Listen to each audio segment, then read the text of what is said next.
breaking news. Breaking news from Fred on We Fixed Real Estate. Fred, what is this breaking news? There's a real estate brokerage that was based in Utah, and they were in a few other states, called Homey. And they were a fixed fee, and they paid buyer brokers 1.5%. So they had the model of a lower price. They got funds, they raised, they were a little too much customer service, a little too many people. And I think that's really the main reason they closed. But they have just filed a lawsuit, and I'll read verbatim from Inman News. Homey, a once rising flat fee brokerage that has since struggled with layoffs, has filed an antitrust lawsuit against, guess who? The National Association of Realtors and other industry players, saying they conspired to prevent innovation and boycott low commission listings. This is going to get fun. The hits keep on rolling. I don't think it really is going to get fun unless you're here talking to say that, and we're going to join them. Yeah. Oh, I don't have the money to do that. They want to pay for it. Great. It's a beautiful thing. Now let's sit back and relax. Why should we? But we feel 100% for them. So they say they have text messages in which agents refuse to show Homey listings because of the amount of buyer broker compensation. And you have a YouTube short verifying something similar. Yes, I do. And there's just going to be so many of these.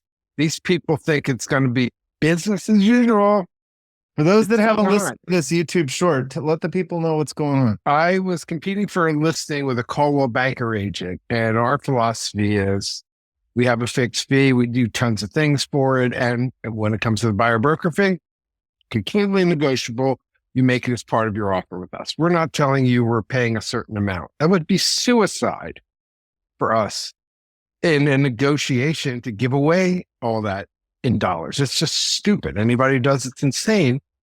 But of course, all these agents are doing it. So this agent at Coldwell Banker in California, that's as close as I'll give you as to who it was, told this prospective seller that they have to charge 2.5% for the listing fee, and they have to pay a buyer broker 2.5% of the sale price, or no one will show their house. They're complete idiots in that they don't know how the internet works, and that 98% of the people go to the internet and they know about the listing before anybody.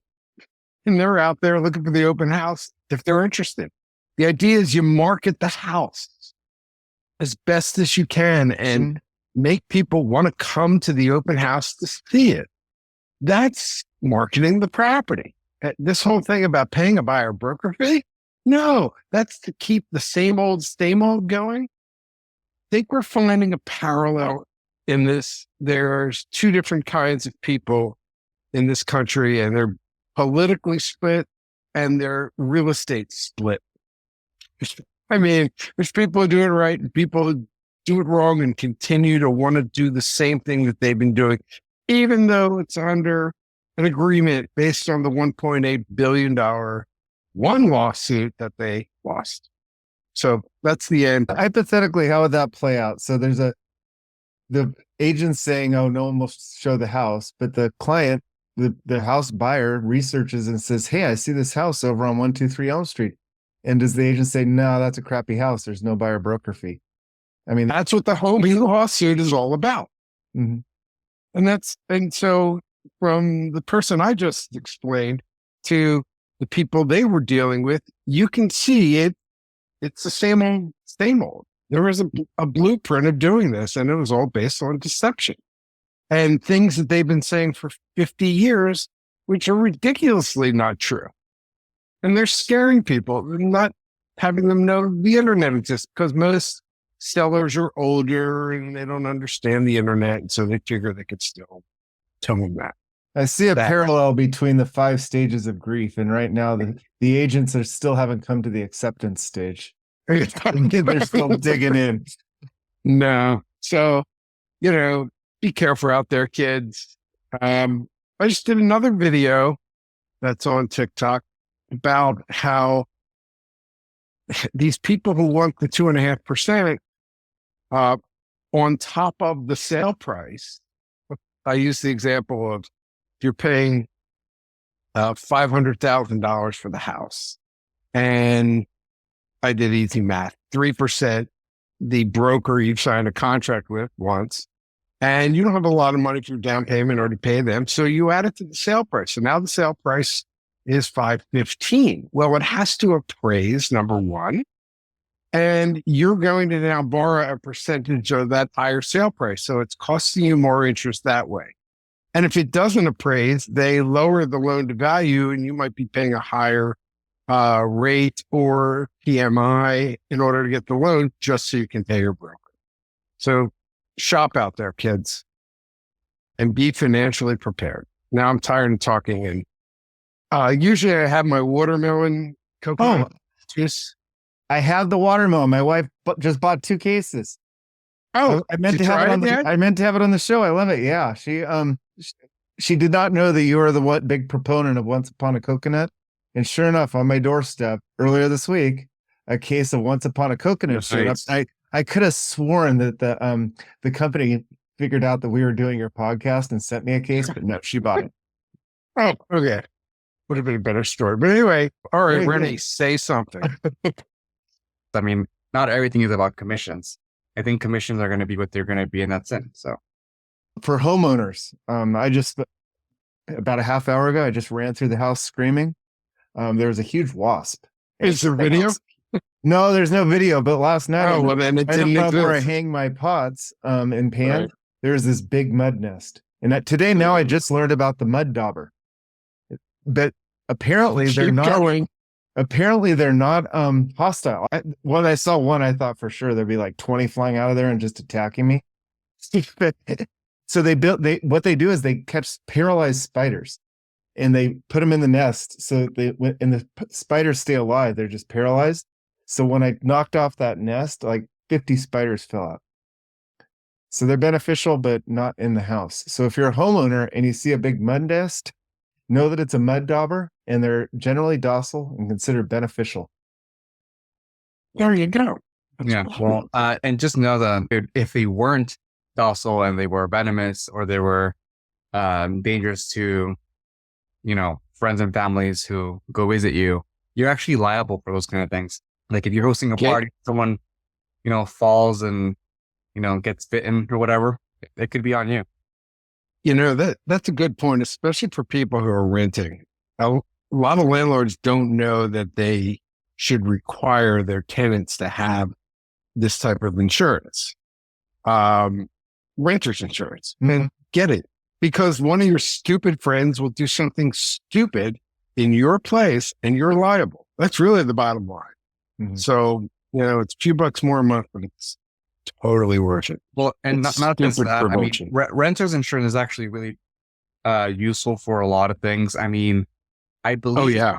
I don't know if it's one way or the other, but I think that if you have renter's insurance and someone breaks into your car, I think that qualifies as a claim. It does. Absolutely does. Or your hotel room. Okay, I don't know about that one. Because they can never. You could just say, "Oh, they took it out of my apartment." Yeah. So be careful with committing fraud. Yeah, don't commit fraud. No, we're not promoting fraud, but I think that's why they expanded it to. Yeah, but it's like it's these small little claims. I mean, they're not going to let you put a claim in every week. So, every once in a while, I've been with the same company. Oh my God, it's got to be like 30 years. I'm with State Farm. I mean, they made their money on me. I don't have any reason to change until they get completely out of California, which I don't think they will. I have a story on renter's insurance. I had all my photography 10 years, no, longer now, 15 years ago, I had all my photography equipment stolen out of my car. 5 lenses, two bodies, like about $15,000 worth. And I just shoot photos for fun. But I happened to put one of the photos on a t-shirt that I wanted to buy on Zazzle. And the insurance company rejected my claim because they said it was professional equipment. Ooh, those insurance companies.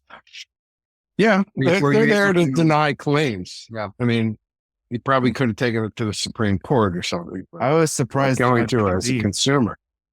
Well, it's funny. Here's a little advertisement for somebody that we refer people to for home warranties. It's a company we deal with called Armadillo. And the thing about them is, and I haven't tested this, but I haven't heard any complaints. The guy who started it used to work at one of the big 3 or 4 companies. I forget how many there are. And what he did is he took all the things they would reject you for, and he said they got rid of 90% of them. So if you were with Armadillo and this was a warranty claim, that might have worked. I don't know. It's not homeowners insurance, but it's home warranty stuff like refrigerators and all that kind of good stuff. They're mechanical stuff. But I mean, sure, that's one of their biggest points of advertisements where like they make it easier.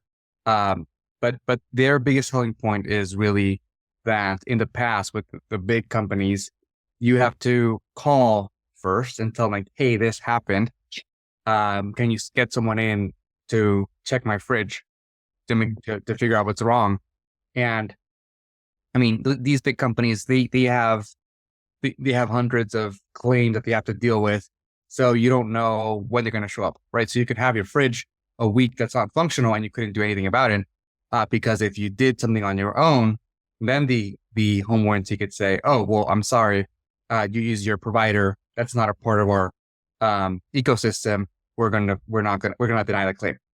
So what Armadillo has done is they tell you, hey, you're gonna have 2 options. You can go through our network providers, or you can go ahead and fix it, solve the problem, and we will honor the home warranty agreement, right? Which is it's just more consumer friendly, right? It's more transparent in that regard, and there's different tiers as well. I mean, sure, some things there's going to be a deductible like everything, right? So the horrible things that you don't know, the moment that you stop paying for those warranties and those insurances, that's when your home starts having failures or whatever you have. Speaking of this, we weren't planning this topic, but now it reminds me of the issue we had this week with one of our buyers who bought a condo as an investment and is now trying to deal with the homeowners association. It's a condo, I think, because they're refusing to make certain repairs and this water I can't remember all the details of it, but they worked at not, taking responsibility. They worked very hard at it. So that's something when you buy a condo, you got to look in the condo docs and see who's really responsible for what. Maybe even call the property management company that's taking care of it and ask them the questions. Like what happens if somebody's, water comes into my apartment, and let them tell you. Let me show you in the condo docs. And good luck with that. Yeah. It's, the other thing is renters, have renters insurance, but he didn't have the HO6 policy, because the HOA management company allegedly didn't make it clear that he had to get that. Cause I think he asked the question, do you guys have insurance? And then nobody told him he's got to have this separate insurance. So when the claim happened, he wasn't insured. So it might be some money out of pocket for him or who knows what, but be careful out there. Yeah. Is there a way when you're considering a condo complex to look through like the minutes or the notes or the historical records on what are some of the current topics or some of the things? Oh yeah. They're supposed to give you all the documents from the day it's filed, the original CC&Rs, and every meeting, minutes of every meeting. That's what you're going to get. The inside scoop, budgets. You can get some historical budgets. Sometimes it's hard if you change property management companies. They're also disorganized, and the property management companies are hanging on by a thread until they're replaced by more efficient models. that are slowly coming out. But some of these old school HOAs are just a nightmare. What's the new model for property management? Well, using more tech for starters. It's just people who are in truck tech driving around. No, it's people who are doing tech or even to outsource things properly and have it efficient. So you're looking at people who are techies getting into the property management business as opposed to property managers who try to add on tech, and what they think is tech. Stuff from 20 years ago is still there. On some old Windows XP machine, it gets pretty bad. So August 7th, not to go back to commissions, but August 17th came and went. We're now recording a week after. Real estate still being bought and sold. Feel any different last weekend? Well, we had a brand new listing that went live yesterday in Costa Mesa. And I had an inquiry from an agent. Even though I checked the check mark that we would be willing to have concessions, meaning you can throw your buyer broker fee on top of the sale price our seller wants to net. We don't care. Appraisal is your problem. And that's another thing you're going to see is appraisal contingencies. Sellers aren't going to allow for it. It's your problem, dude, because the seller knows you're paying more than what it's worth. What it's worth is what a buyer and seller can agree on. Mm-hmm. So watch out for that. Anyway, we'll see what happens on that front. It's crazy. How about you, René? What's the latest with you? I do want to talk about it. There's a different selling. So sometimes sellers want their price when they're selling a property. Unfortunately, it's not about what the seller would like to get for a home sale. It's what the market says it's worth, right? And it's not about the list price. The list price doesn't mean that you're going to get that offer. The list price is there as a function of what is the best way to market the home. Some agents are better at doing that. Some agents are a bit sneaky about doing that. It's hard because there's no enforcement agency. I think one of the code of ethics of realtors is that you can't, there's actually a line in the code of ethics that says that you can't underprice a listing to show that it's not like market value.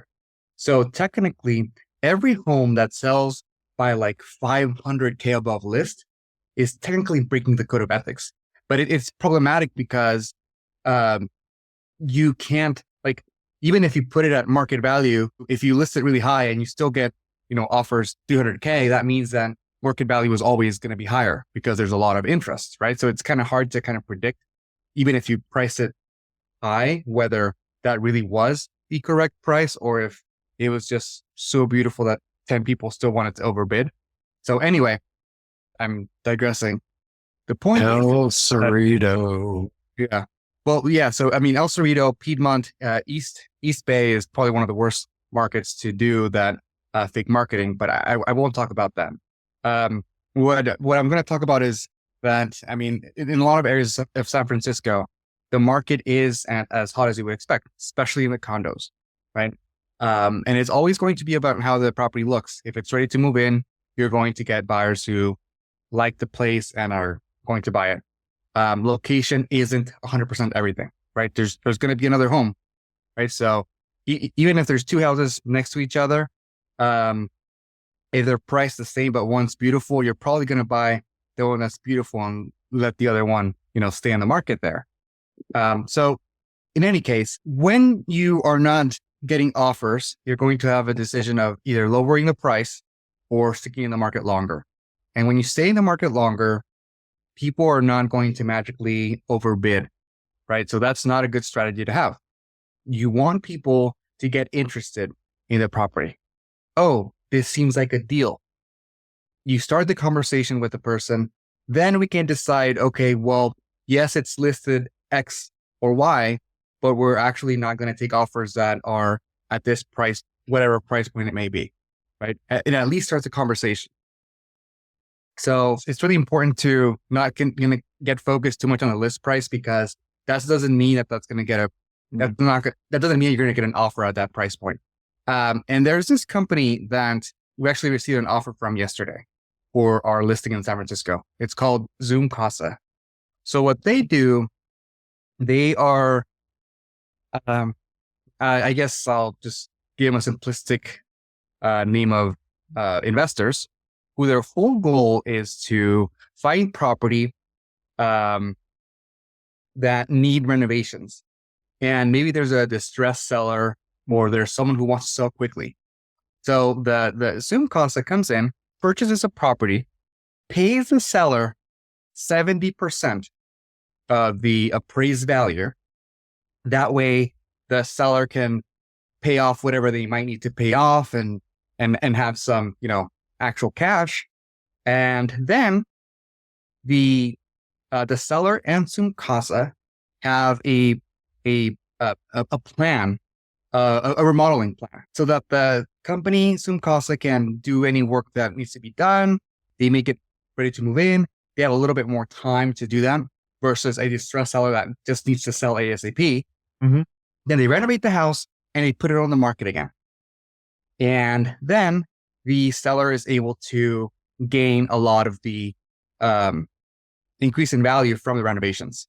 And obviously, Zoom Casa wins because they're able to get some of the proceeds and the seller didn't have to sell distress. So it evens out in the way that the seller gets the money quickly and that they are able to still get some of the profits from the resale flip.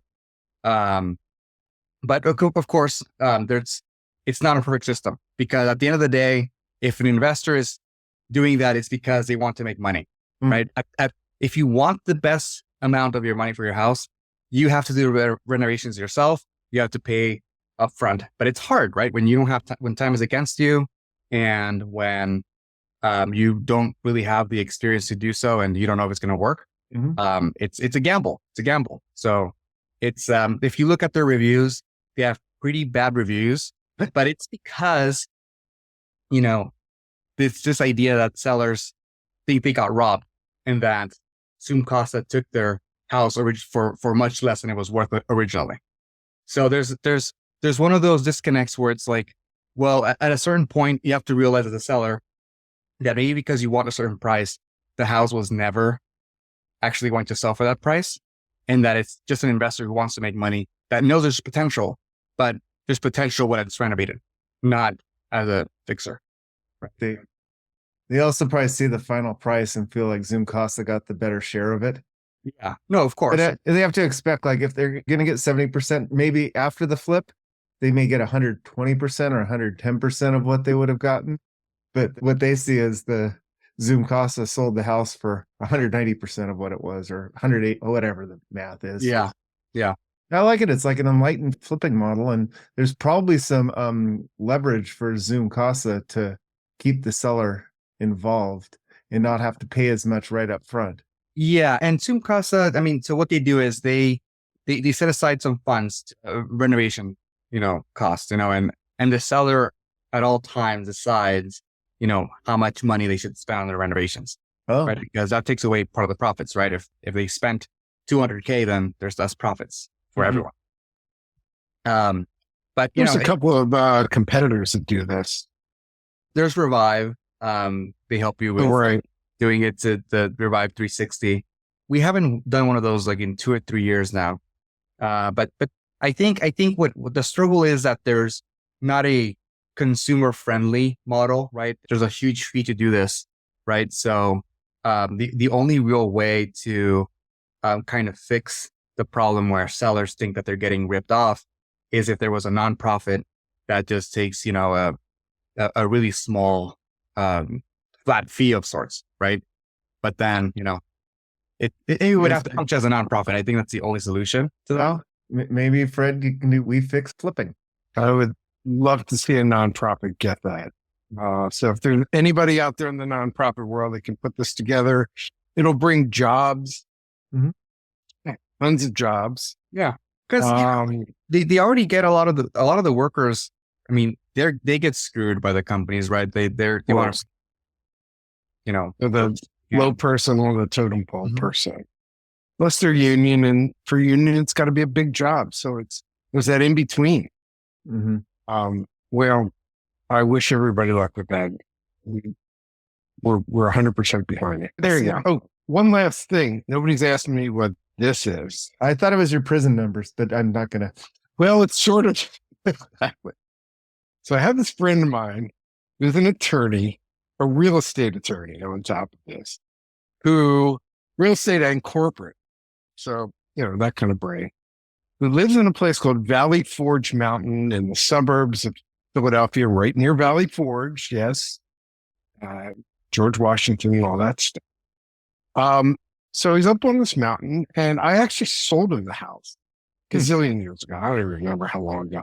Anyway, he got this new neighbor who decided to, like, at the base of the shared driveway area, there's this strip of grass. She decided to literally replant everything to how she wanted it to look, and took out his stuff and took out his boulders. So if you want to go read this, it's filed in Chester County, 2021 02843-RC. Pull the docket. You'll be able to read. And of course, she lost and paid him a lot of money. So I don't get these people. Oh, and she was connected and a big, member of a certain party that, she knew everybody, and she was going to annihilate him and whatever. I'm going to have to look that up. Yeah. We'll do a link in the show notes. I've been trying to get him to come on and do a podcast, but he's an analog guy forever. So he hates his stuff. Yeah. Anyway. Yep. I think we're good. Hey, René, did you ever go gold mining? Yeah, I've been a couple times. You've been a couple. You haven't reported back. Yeah. I guess you don't tell. I don't want to share because then my gold's gonna get stolen. Secret gold mines. Yeah, this is great. One day when he doesn't show up for the podcast, we'll know he hit it big and doesn't. No, it is interesting. Whenever you gold pen, it seems that people know what you're doing, and they ask like, "Oh, how much you get? Oh, did you get any?" And it's just like, "Oh, it was a nice day." Well, isn't that like a social media event where you when you go out fishing, you show the fish you catch, and when you go gold panhandling, you show the gold? I mean, in theory, but you just don't show it where you found it. Like 2 rivers over, and then take the picture. Yeah, exactly. It's like surfer when you get home, and caught the wave. Right. Put yourself in Uzbekistan or something. Were you using the pan, or were you using like a slough? A slough? I use a pan and a sluice as well. So, I mean, it's hard because, you can't use anything mechanical. You can't really use any tools either. Oh, that's the laws. Yeah. So it's kind of hard. You can't bring a jackhammer with you. Yeah, no, you can't really do that. Did you see that YouTube video where the guy bought like 800 bags of Home Depot sand and ran it through his sluice? I have heard about it. He spent like $800 on the sand, and plus all the bags, and it took like 3 days. And Did he find gold? He got like $60 worth of gold. Oh, but then what are you going to do with 800 bags of sand in your backyard? Maybe he made the money back on the YouTube views. There's no perfect way to gold pan because some people just take the soil from the top of the rock. Some people actually make deep holes. Some people go into the water and just fill up their buckets with dirt. I like the guy with the snorkel that just kind of swims around and looks for shiny stuff. Yeah, well, that you can't find in California, I think. It's been taken, but for that, I think, there's some areas of Alaska and Canada where you can still find nuggets. Yeah, I think the guy was in Fred, you should be gold. Man, this shit's exciting. I'm telling you. We gotta have equal attention between watermelons and gold. Yes.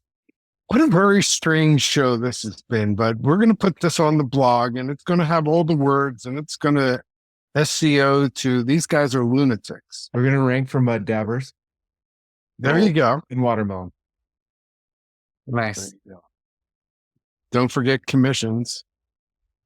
Wait, right. Finish this about commissions. Like, we so don't care. They're just going to step over themselves. We have what we think is a number that makes sense for the quality that we give you and everything we try to give you. And we're coming up with new stuff. Just make your experience simple, easy, smart, prepared, and we have fun negotiating. So, and marketing. That's our two things. And that's what you need. Negotiator and marketing and communications. We're there with Slack, and I could go on. Probably all sleep. Nobody's listening to this. Oh, I'm sure they are. The magic word is Jones. If you say the magic word Jones, I'll give you $1,000 off any of our products. There you go. There you go. Now we'll see who's listening all the way to the end. There you go. This has been another episode of We Fix Real Estate.